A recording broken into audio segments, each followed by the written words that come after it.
好，咁就我哋有一個關於聖經裏邊父親節嘅信息啦。今日嘅題目咧叫做親生嘅爸爸，亦都係屬靈嘅爸爸。咁咧有一個咧叫做約瑟嘅人。咁咧呢個約瑟係邊個嚟嘅咧？聖經舊約有一個約瑟，就係即係喺埃及做宰相嗰個約瑟。新約咧都有一個好出名嘅約瑟。嗰個約瑟咧就係耶穌嘅親生爸爸約瑟。咁咧今日要講嘅約瑟咧係新約嘅約瑟，呢個即係耶穌嘅，唔係，sorry講錯，係唔係親生爸爸？因為親生爸爸耶穌係聖靈感孕嘅，所以咧約瑟咧只係養父，係啦，應該係咁講。好，咁咧就我哋係啦，先有個祈禱好冇？我係天上面嘅爸爸，我哋嘅天父，父親節快樂！我哋咧今日要分享到一個新約聖經嘅人物，叫做約瑟，係耶穌嘅養父。佢係一個爸爸，佢照顧耶穌，亦都照顧家庭。求你親自同我哋說話，俾我哋認識點樣做一個一個爸爸，一個屬靈爸爸嘅生命，亦都俾我哋知道，其實我哋有你呢個天上面嘅爸爸，你係我哋永遠愛錫我哋，無微不至咁對我哋，不離不棄，保護我哋，帶領我哋，想我哋好嘅爸爸。求你俾我哋去感受到你嘅愛同埋同在。求你賜福我哋當中每一個地上面嘅爸爸，都身體健康，蒙恩蒙福，都能夠認識天上面嘅爸爸，繼續嘅去好好活好。我哋都想我哋家庭好，我哋咁樣禱告，奉主名求，阿門。好，爸爸同埋媽媽有乜嘢分別呢？有噶，係嘛？頭先當阿飛帶我哋分享嘅時候咧，好多時候都講到爸爸咧，我用呢個字叫默默耕耘啊，即係少講嘢嘅，做咗先嘅，係啊。咁咧今日我哋分享個題目嗰個即係約瑟咧都得意嘅。聖經裏邊咧記載佢冇講過一句説話嘅，係冇講過一句説話。不過咧，佢聽到神同佢講嘅嘢咧，佢就做咗好多嘢。係啊，為咗家庭去做咗好多嘢。咁其實都幾得意嘅，同我哋今日認識嘅爸爸媽媽係啦。我當然有啲爸爸都講好多嘢嘅，係啦。不過亦都有更多嘅爸爸咧，可能係講唔係太多嘢，或者相比媽媽可能會講多啲嘅。係啊，即係成日都提點帶咗嗰樣嘢未啊？關心啊！爸爸咧就拎俾你嘅啫，係嘛？係啊，落雨啊，攞遮啦，係嘛？夜返啊，我喺邊度接你啦？我車你啦，係啊！爸爸就係呢啲係啦，好似默默耕耘啊！頭先亦都講到撐起頭家，係咪啊？頭先講到有好多爸爸都係勞動性要工作。但係就係靠着佢哋嘅勞力，佢哋去想家庭好啦，係啦。所以爸爸媽媽係有分別嘅。今日嘅題目呢個嘅沉默嘅約瑟咧，都有呢啲爸爸嘅特質。好，下邊有冇咪啊？未有啊？有啦，係咪啊？唔該晒，唔該晒俾你。好，咁咧約瑟係邊個？我哋先咧請阿啤你幫手讀路加福音4章22節，唔該。他們又說：這不是約瑟的兒子嗎？呢句説話咧係啲人形容耶穌嘅，即係耶穌唔係約瑟嘅兒子咩？咁咧其實耶穌嘅養父咧就係約瑟啦，係啦。咁頭先講到咧，耶穌係即係瑪利亞係未出嫁之前咧就已經被聖靈感孕有咗耶穌。咁咧咁當然啦。我哋可能會即刻問如果我係約瑟，係咪真係會娶瑪利亞？即係個肚係個 BB 唔係我嘅喎。咁咧呢個都係約瑟嘅掙扎嚟嘅。不過第一樣嘢，耶穌嘅養父咧係約瑟。好，繼續唔該，趙子幫手讀馬太福音13章55節。這人不是那木匠的兒子嗎？又係講緊耶穌㗎。不過咧呢個木匠咧就係約瑟嘅工作。基本上面咧約瑟唔係大富大貴啊。我哋睇到約瑟咧冇咩僕人啊，冇咩榮華富貴，佢其實係相對地只一個都係勞動性工作嘅木匠啊，係咪啊？一個算係低下階層嘅工作，係啊。但係就係咁樣養起一頭家就係咧咁樣去即係去愛佢嘅家人啦，可以咁講。好，第三咁咧就請 Lily 幫手讀馬太福音1章19節。她的丈夫約瑟是個義人，不願意當眾羞辱她，於是想暗中與她解除婚約。好，頭先講過啦，即係約瑟就知道呢個未過門嘅太太有咗小朋友，咁我相信係男人呢都會掙扎嘅，係咪？當然啦，我諗瑪利亞都好坦白咁同佢講呢，我係清白㗎，不過聖靈呢，即係感動我，有個神蹟出現，我就有咗 BB 啦。咁如果你係正常嘅男人啦，你都會覺得係匪夷所思嘅，會唔會啊？會啊！女人都應該會覺得唔能夠接受噶嘛，係咪？咁但係當時就調翻轉係，即係好明好簡單嚟講，聖經形容咧約瑟係一個義人啊，義人即係乜嘢咧？一個俾神稱義嘅人。喺神面前咧，被認定咧係一個冇罪，與神建立一個良好關係嘅人。OK， 簡單嚟講咧，佢有啲咩嘅？呢度聖經講到佢係義人，佢唔想佢知道太太唔係知道未過門嘅妻子咧就有咗小朋友。佢做一個決定，佢話唔願意當眾嘅羞辱佢，想暗暗嘅同佢解除婚約。因為喺當時咧，如果一個女性知道係叫做未婚懷孕咧，係會俾人用石頭打死嘅。係啦，簡單嚟講，約瑟咧唔想瑪利亞死。咁當然啦，又係好正常啦，即係我唔又係好諗緊，如果一個男人當時而家個情況係個女個瑪利亞有咗 BB 下，咁個男人係啦，嬲唔嬲咧？可能會嬲，可能會懷疑，可能好多諗法啦。但係呢個約瑟咧，佢決定係唔想羞辱佢，唔想佢死，唔想未未過門嘅太太有生命嘅危險。寧願暗暗地算啦，解除婚約，唔結婚就算啦。你都見到咧，呢個人嘅心腸咧係點啊？即係點解約瑟唔想當眾嘅羞辱佢，而想暗中嘅去同佢解除婚約？呢個人應該唔係好小氣嘅。你明唔明我講咩啊？男人都可以好小氣噶嘛，係咪啊？男人都可以好妒忌噶嘛，係咪啊？男人都可以怒火沖天噶嘛，係嘛？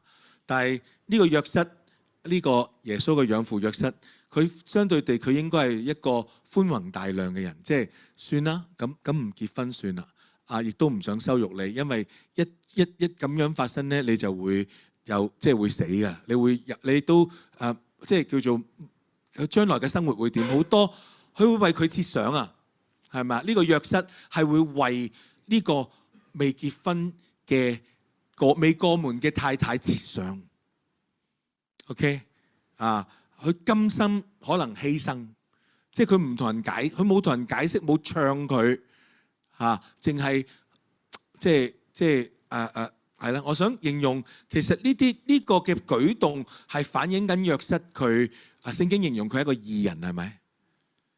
佢有一啲特質係好值得即係見到欣賞。好，我哋繼續話長啲啦，跟住到 Judy， 唔該幫手讀馬太福音1章20到21節。約瑟正想着這些事的時候，看啊，主的一位天使在約瑟的夢中顯現，說：大衛的子孫約瑟，不要怕，把你的妻子瑪利亞娶過來，因為她所懷的孕是由聖靈來的，她將要生一個兒子，你要給他取名叫耶穌，因為他要把自己的子民從罪惡中拯救出來。本來諗住暗中地想休咗呢一個太太，跟住夜晚發夢，係發夢 ，OK 即係中國人叫報夢啊 ，OK 喺夢裏邊，神同約瑟講嘢，叫佢娶呢個女人，係咪呢個女人嘅肚唔係唔清白噶，係神聖靈感人噶 ，OK。跟住就仲要生咗呢個小朋友咧，叫佢改名咧，叫做耶穌，因為耶穌嘅名字咧就係意思就係要從罪惡裏邊將神嘅子民咧去拯救出嚟。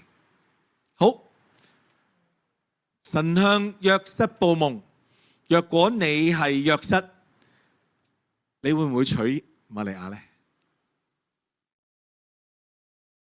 ？OK， 嗱，瞓醒咗啦。OK， 幻想你瞓醒，叮，跟住，咦，神同你講咗呢番說話，你娶唔娶啊？發夢日有所思，夜有所夢，係咪啊 ？OK， 你娶唔娶啊？嗱，聖經冇記載發咗幾多次啊，淨係記載咗一次啫，發咗個夢，係咪？可能琴日。瑪利亞同你講呢樣嘢，你心裏邊算啦，我休咗你算啦。今晚瞓覺嘅時候就發咗呢個夢，咁你娶唔娶咧？掙唔掙扎啊？會唔會掙扎啊？會唔會日有所思，夜有所夢？定係真係神同佢講嘅咧？係啊，呢個你自己留翻俾自己嘅答案。約瑟嘅反應係乜嘢？好，唔該Sky 幫手讀馬太福音1章24、25節。約瑟醒來，遵照主的天使所指示他的，把自己的妻子娶過來，只是沒有與他同房。等他生了兒子，就給兒子取名為耶穌。好，約瑟娶唔娶？娶。咁無論係男定係女啦，我哋係啦。點解約瑟娶咧？會唔會有呢個問題？點解約瑟娶啊？點解約瑟會娶瑪利亞又唔同佢同房？即係約瑟嘅表現係表現緊佢信，係嘛？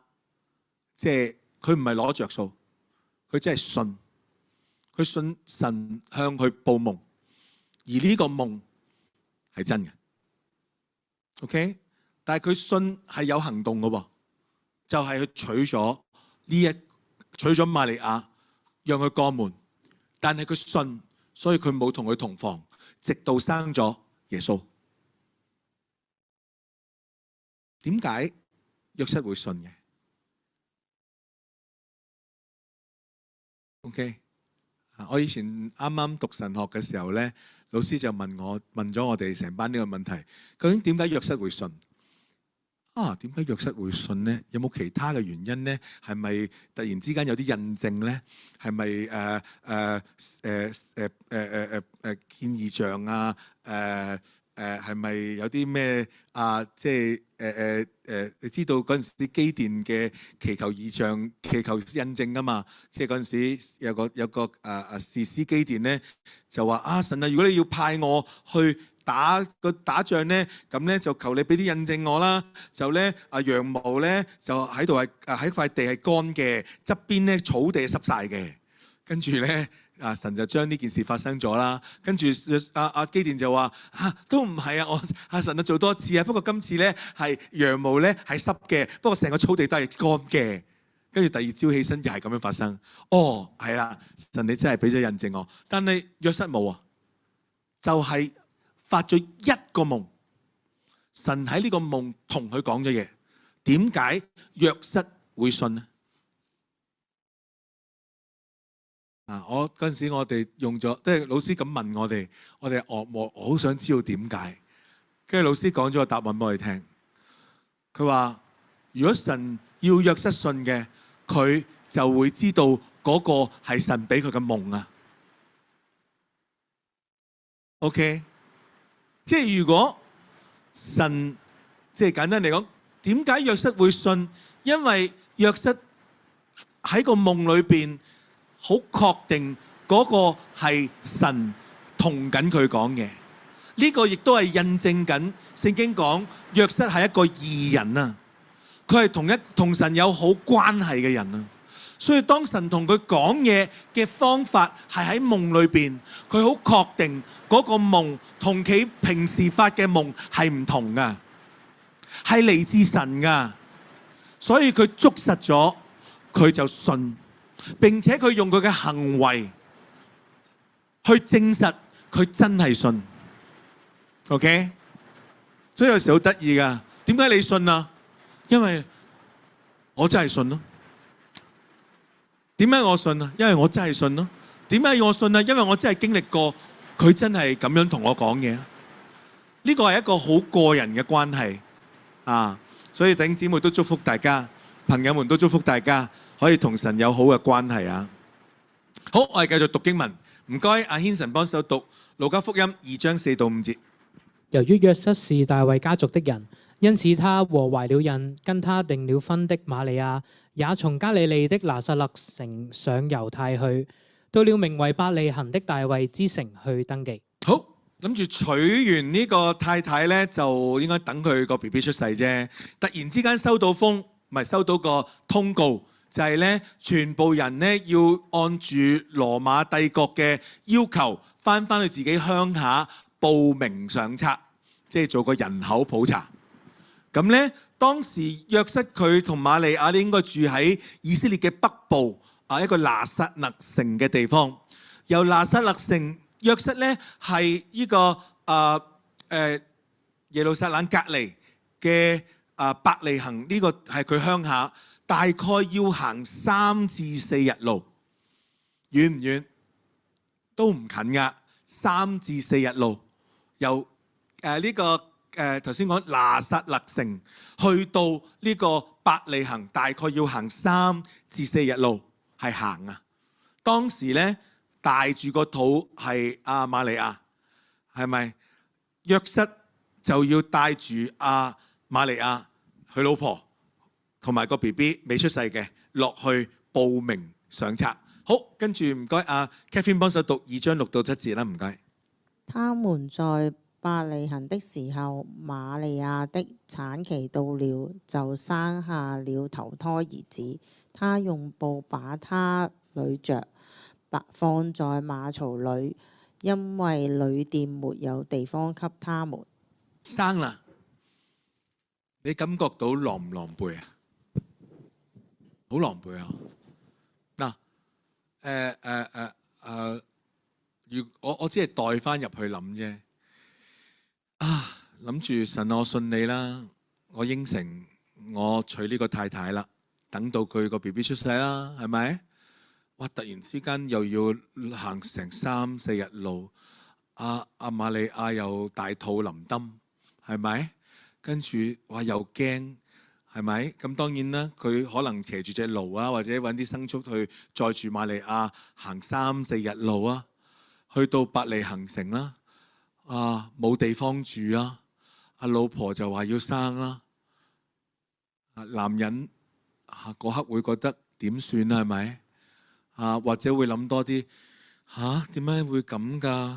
神啊，我都咁聽你話啦，我都肯娶呢個嘅太太，係咪？我都信你啦。點算啊？即係啊！當我遇到一啲麻煩嘅時候，我都會問點解㗎，係咪？其實點解會咁㗎？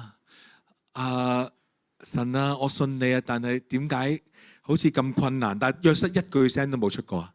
佢繼續默默地去照顧佢太太同埋呢個準備出世嘅小朋友，去盡佢嘅所能。OK， 我想當我預備嘅時候，其實會唔會有掙扎啊？即係呢位約瑟會唔會有掙扎啊？即係咯，我驚講多咗，係啊，所以有少少窒窒口。係啦，我信神㗎，我信服神㗎。不過原來要付嘅代價係都幾大喎，係咪啊？即係呢個小朋友喺肚裏邊嘅小朋友係上帝嘅。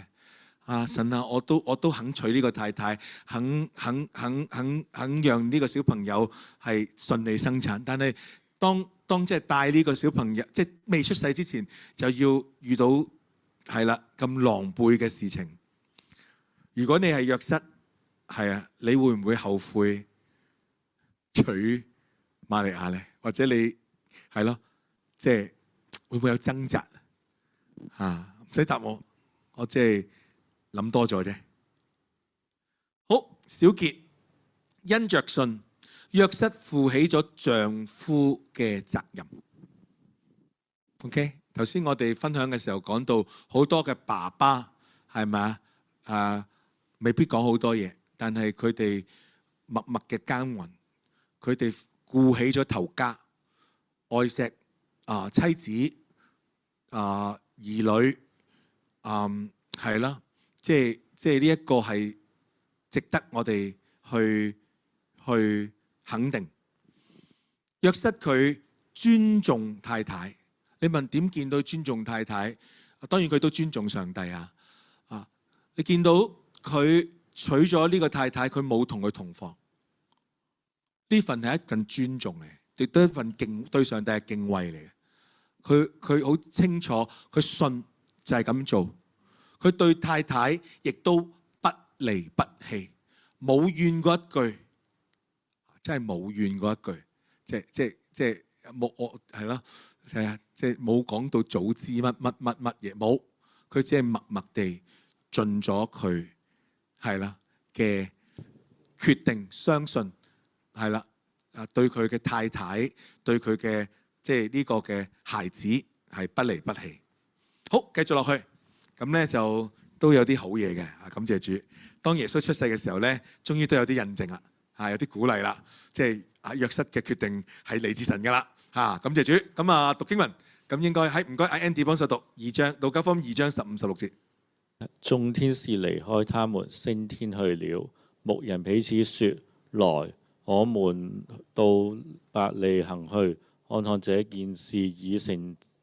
件已成就的事，就是主讓我們知道了的事。他們趕忙去找到瑪利亞、約瑟和那躺在馬槽裏的嬰孩。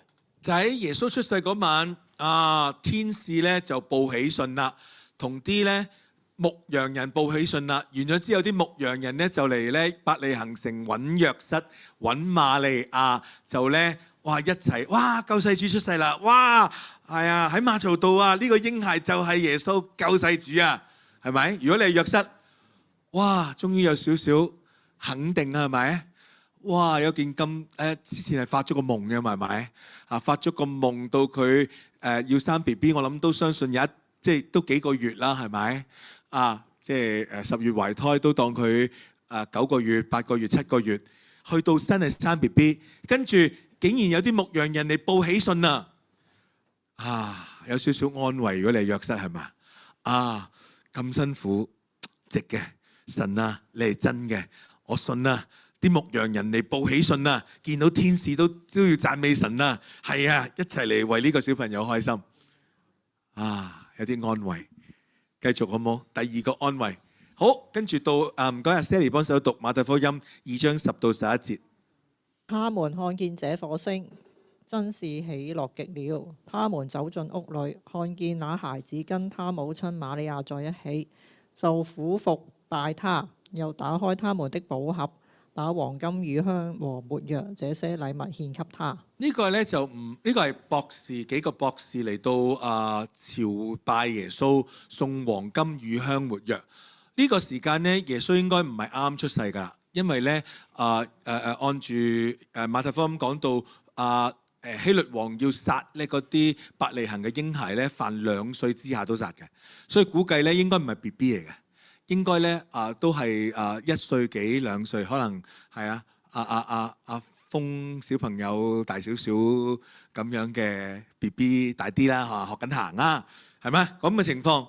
哇！突然之間唔單止天使喺出世嗰日要報喜訊，牧羊人又嚟慶賀仲1歲幾，哇！又有咁犀利嘅幾個博士，仲要有料到喎，送埋黃金、乳香、沒藥喎，係咪？仲要拜呢個小朋友喎，係咪？又再一次肯定啊！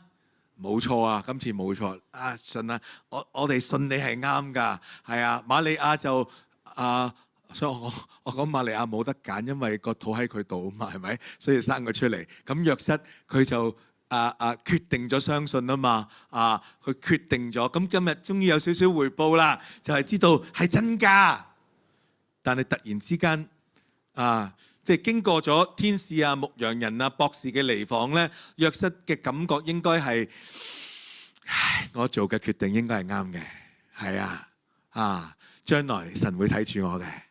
但係突然之間又發生咩事呢？好，跟住係阿曼幫手讀第馬太福音2章13到14節。他們離開之後，看啊，主的一位天使在約瑟的夢中顯現，說：起來，帶着孩子和他母親逃到埃及去，住在那裏等我的指示，因為希律要追尋這孩子，把他殺害。約瑟就起來，連夜帶着孩子和他母親住埃及去。又一件即係博士嚟咗，跟住送咗禮物，嗰晚就發咗呢個夢啦。又喺夢裏邊，佢同神就同約瑟講：即刻走，走去邊啊？走去埃及，因為咧佢有個人要嚟追殺耶穌。OK。點啊？如果你係約瑟，走唔走？走啦，係咪啊？即係第一個夢，我信，跟住就見到有啲印證，係咪？係真嘅。突然之間第二個夢就走啦。咁你裏邊會唔會有啲嘅？如果你係約瑟，你有咩感受？會唔會埋怨啦？會唔會即係又係講早知啊？成日人好中意講早知噶嘛，係咪？但係不過呢個世界冇早知㗎，係啊，係咪有早知冇乞兒啊？係咪所以大家都唔係乞兒，所以呢個世界上面冇早知，係啊。但係約瑟當時今次唔係要翻去拿撒勒，今次要去埃及。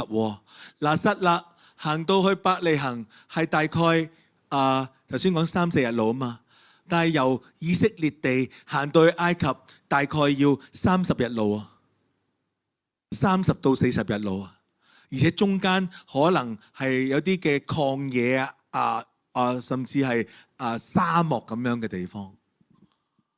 哇係啊，咁當然頭先講冇早知，但係人都會問點解㗎嘛，係咪？人都點解咁約瑟又冇講嘢喎。聖經講咧，就約瑟就去咗啦，即係同埋帶住小朋友同埋老婆就落咗去埃及啦。好，跟住唔該，維維幫手讀2章19到20節。希律死後，看啊，在埃及，主的一位天使在約瑟的夢中顯現，說：起來，帶着孩子和他母親回以色列地去，因為那些要尋索這孩子性命的人都死了。約瑟就起來，帶着孩子和他母親進了以色列地。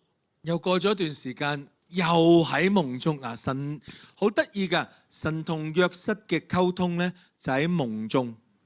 OK， 而約瑟呢，佢係發完嗰個夢，都係問翻個問題。咁發咗咁多夢，約瑟點知道係神真係同佢報夢？其實約瑟知，就知㗎啦。約瑟信就信㗎啦，就係咁跟住做。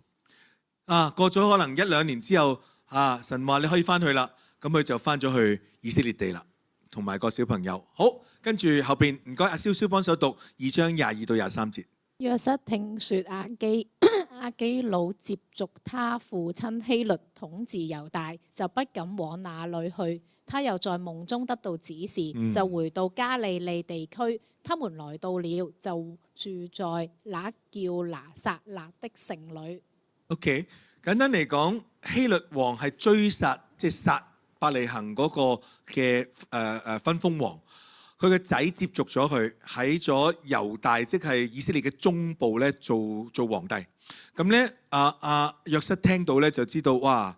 阿爸追殺呢個即係救世主耶穌，呢個仔會唔會都會追殺咧？結果佢走翻去以色列嘅北部，拿撒勒嘅地方，又係夢中向他顯現。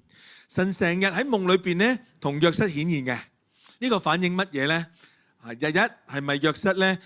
年紀咧都唔少啦，因為咧聖經講啊嘛，老年人要見異夢，要發異夢啊嘛，少年人要見異象啊嘛，所以呢個成日都發異夢嘅約瑟咧，應該年紀唔少啦，可能係不過咧，我哋見到咧，當耶穌33歲出嚟傳道嘅時候咧，已經冇咗約瑟嘅記載啦，所以可能約瑟咧已經離開咗人世。所以可能呢個都反映緊約瑟年紀，可能係一個年紀唔少嘅男性咧，去娶一個年輕嘅瑪利亞嘅情況。第二，點解神會同約瑟去喺夢裏邊顯現？其實神同約瑟喺夢裏邊有一個好緊密嘅關聯。有時都係㗎，你有冇發夢㗎？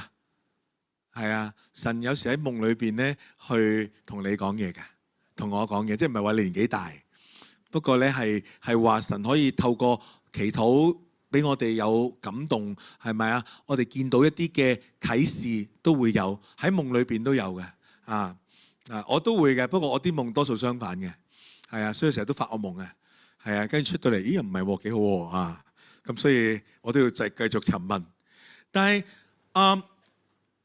我哋見到乜咧？就係約瑟佢同神咧嘅關係係好密切㗎。佢好清楚4次喺夢裏嘅顯現咧，約瑟都係冇質疑過，一味嘅信服。所以你見到呢個係義人同神嘅關係係好肯定嘅。OK。咁咧聖經又頭先講到帶住孩子同埋佢母親。又係幾次都講到咁樣形容，其實反映緊啲乜嘢咧？反映緊約瑟咧同孩子同埋佢母親有咩關係咧？即係簡單嚟講，有好似暗示緊其實呢個太太當然係約瑟嘅太太呢個 BB， 但係呢個 BB 咧係神嘅兒子耶穌基督，即係好似幾次都講到即係約瑟好似即係佢嘅形容呢個係經文嘅形容帶住孩子和他母親，而唔係帶住佢嘅太太同佢嘅兒子。但係約瑟佢係繼續忠誠地作佢父親丈夫嗰個嘅責任。OK， 小結就係因着信，約瑟負起咗父親嘅責任。除咗丈夫嘅責任，佢更加負起咗父親嘅責任，照顧、保護，對佢哋不離不棄。OK， 要做個好爸爸之前，唔該，其實做個好丈夫。如果唔係，好容易係本末倒置㗎。OK， 呢個係聖經嘅教導嚟嘅，係即係約瑟係個負責任嘅丈夫，亦都係一個負責任嘅爸爸。好，最後一點，最後一點唔使驚啊，大家。好，除咗丈夫同埋父親嘅責任，約瑟亦都負起一個屬靈父親嘅責任。唔該，龍哥，路加福音2章21節。滿了8日，替孩子行割禮的日子到了，他的父母給他取名叫耶穌，這是他成胎之前天使所取的名字。約瑟同埋瑪利亞，佢哋都係屬靈父母，佢哋即係帶按住佢哋嘅信仰去為耶穌喺第8日去行咗割禮。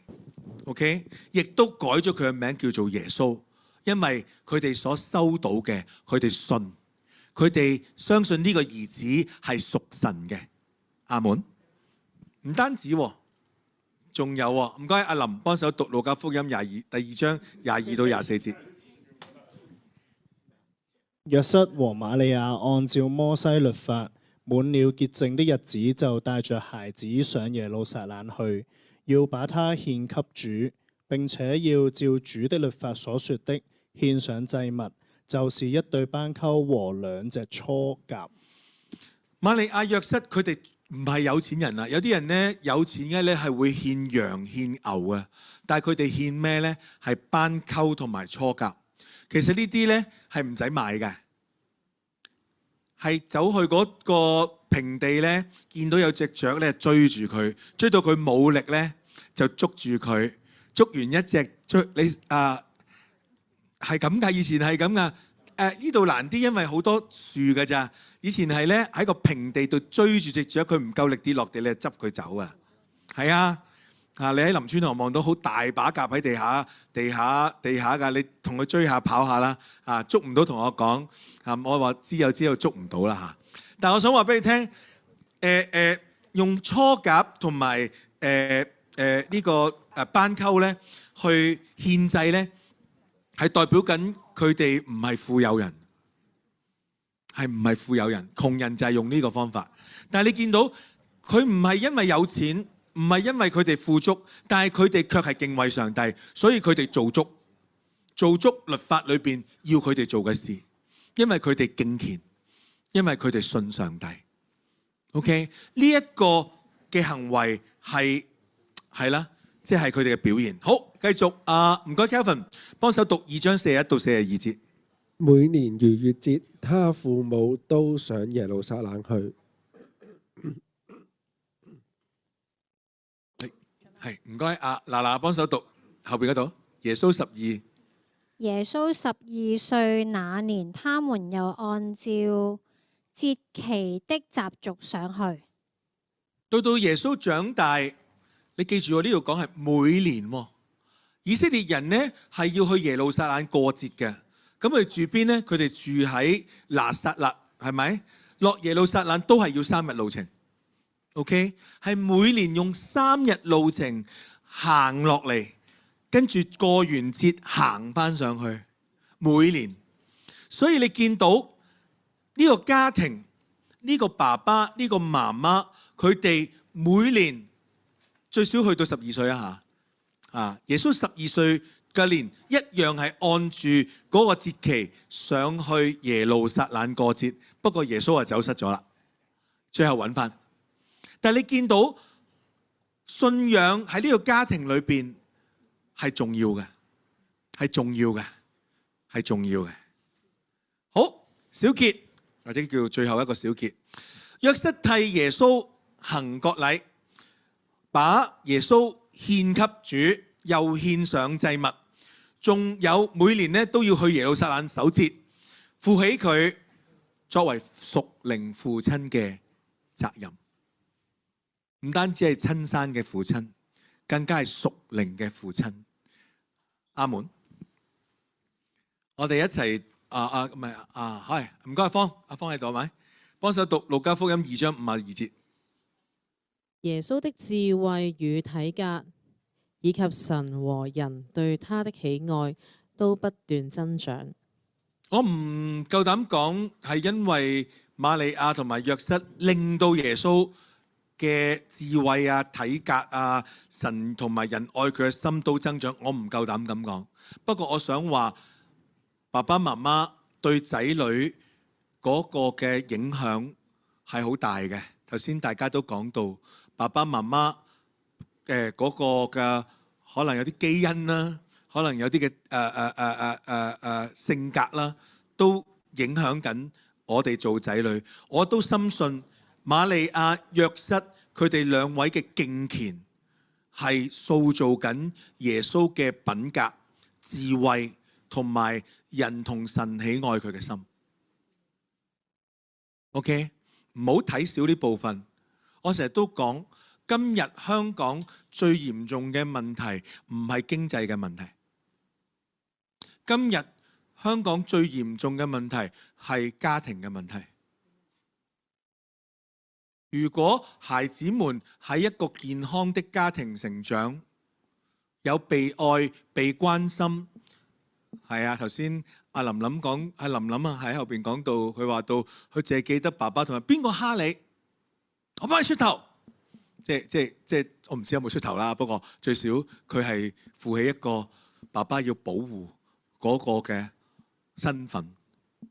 我想話，當爸爸媽媽有好嘅關係，孩子喺爸爸媽媽裏邊有健康嘅餵養，如果相對地下一代係會健康啲嘅，而且呢一個係喺其他地方補唔返嘅。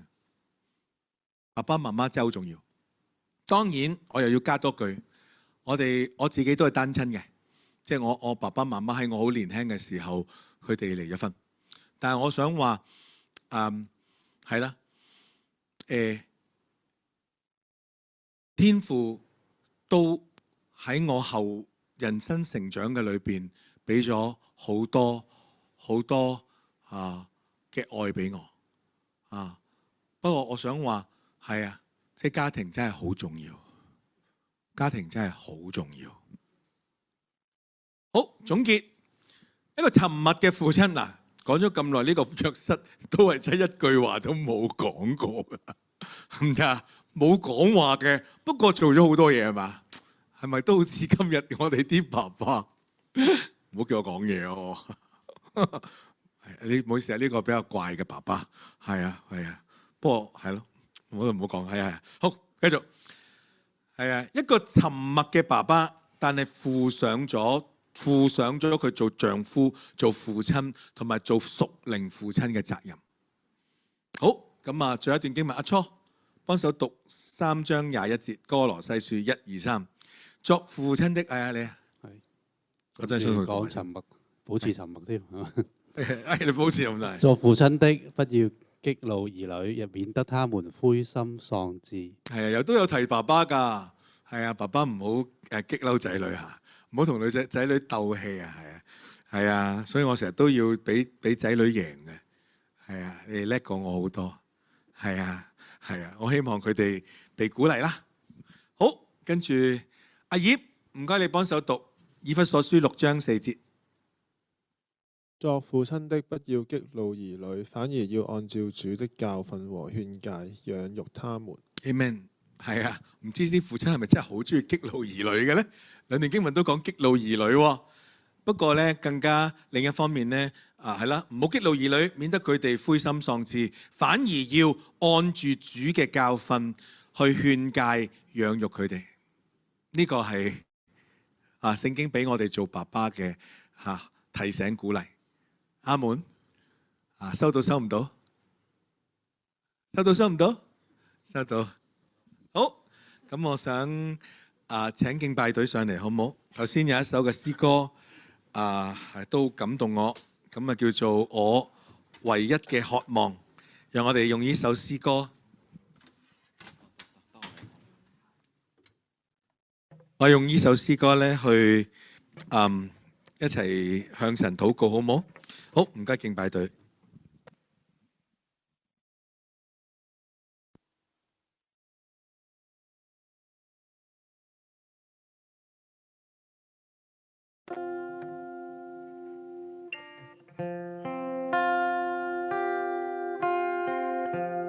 我一齊起立好唔好？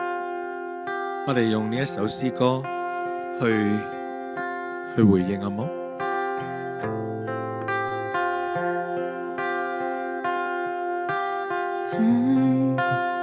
中你走向我，点亮我里面的黑暗光景，吸取我的软弱，你接近我的生命，拥抱我如同至宝在你怀里，你走入我的生命，遮盖我心中的所有恐惧，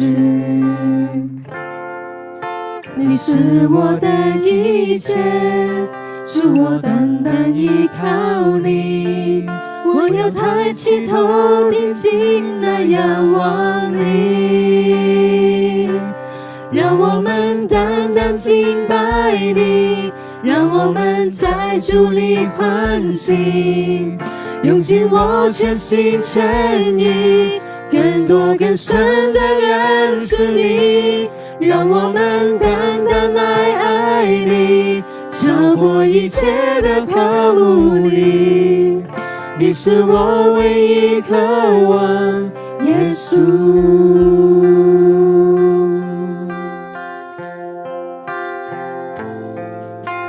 在光中你走向我，点亮我里面的黑暗光景，吸取我的软弱，你接近我的生命，拥抱我如同至宝在你怀里，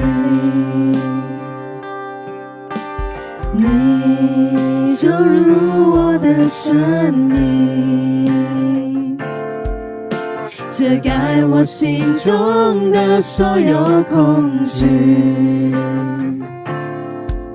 你是我的一切，主我单单依靠你，我要抬起头定睛来仰望你，让我们单单敬拜你，让我们在主里欢喜，用尽我全心全意，更多更深的认识你，让我们单单来爱你，超过一切的考虑，你是我唯一渴望，耶稣。让我们单单敬拜你，让我们在主里欢喜，你是我全心全意，更多更深的认识你，让我们单单来爱你，超过一切的考虑，你是我唯一渴望，耶穌。親愛弟兄姊妹、親愛朋友，我哋都有一位好愛我哋嘅天父，佢係愛嘅源頭，佢愛我哋無微不至，愛我哋到底。佢創造天地萬物，佢創造所有嘅人類，所有嘅生物，佢係嗰位生命嘅主宰。佢降世為人，係我哋嘅耶穌基督。佢愛我哋愛到底，為我哋釘死喺十字架上面。喺當中，我好想作出一個簡單嘅呼籲，唔知當中有冇弟兄姊妹或者一啲朋友們，你好想讓耶穌嘅愛能夠帶領你、幫助你，你讓耶穌成為你嘅天父，成為你嘅救主。如果你有咁樣嘅立願，我好想鼓勵你，你可以喺呢個時間同耶穌舉起你嘅手，用耶穌講：耶穌，我願意接受你嘅愛，我願意你成為我嘅天父。如果有咁嘅朋友或者弟兄姊妹，我好想為你有禱告嘅時間。如果你想耶穌成為你嘅救主，成為你生命嘅主，你可以喺呢個時間向耶穌舉起你嘅手，我想為你祝福，有個祈禱嘅時間。哈利路亞，哈利路亞。係啊，主耶穌，求你親自賜福所有願意向你開放、願意讓你愛錫嘅人，你都願意愛錫我哋到底。主耶穌，你想我哋好，你想我哋健康，你想我哋家庭溫暖，祈求你親自賜福我哋當中，係啊，每一位都能夠成為你嘅兒女。你會向我哋負上你作為父親嘅責任，因為你係最好嘅父親。多謝你愛錫我哋到底。有時間我好想亦都為到當中嘅爸爸禱告。係啊，弟兄姊妹，如果你身邊有一啲爸爸，好想你或者你諗起一啲爸爸，你都可以為佢哋禱告，好唔好？我哋如果係喺你身邊，你可以為佢按手禱告。如果你諗起佢，你可以為佢禱告。敬拜隊會再唱呢首歌嘅副歌一次，我哋就喺呢個時間去為到我哋身邊嘅爸爸去祝福祈禱，好唔好？唔該，敬拜隊。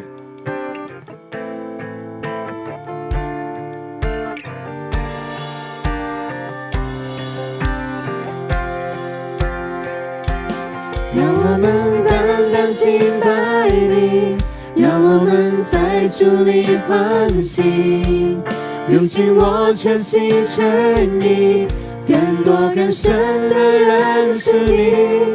讓我們單單來愛你，超過一切的和無理。你是我唯一渴望，耶穌。讓我們單單敬拜你，讓我們在主裏歡喜，用盡我全心全意，更多更深的認識你。讓我們單單來愛你，超過一切的和無理。你是我唯一渴望，耶穌。讓我們單單敬拜你，讓我們在主裏歡喜，用盡我全心全意，更多更深的認識你。讓我們單單來愛你，超過一切的和無理。你是我唯一渴望，耶穌。讓我們單單敬拜你，讓我們在主裏歡喜，用盡我全心全意，更多更深的認識你。讓我們單單來愛你，超過一切的和無理。你是我唯一渴望，耶穌。敬拜你，讓我們在主裏歡喜，用盡我全心全意，更多更深的認識你。讓我們單單來愛你，超過一切的和無理。你是我唯一渴望，耶穌。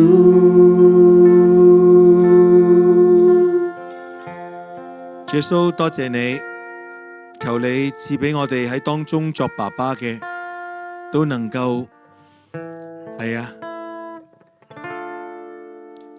都能夠成為一個好丈夫、好父親，亦都能夠成為一個好嘅屬靈父親，將我哋嘅保護我哋嘅家人，帶領我哋嘅孩子去到天父爸爸你嘅面前。主唔係要飛黃騰達，唔係要點點啊，而係最緊要嘅喺度陪伴同行。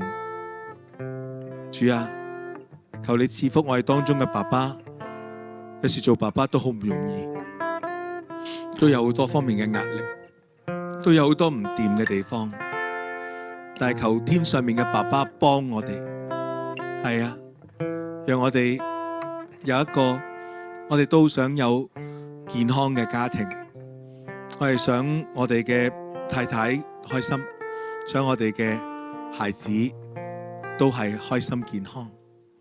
多謝你，交晒俾你，求主賜福我哋當中每一位。禱告奉主名求，阿門。我將掌聲歸俾主。好。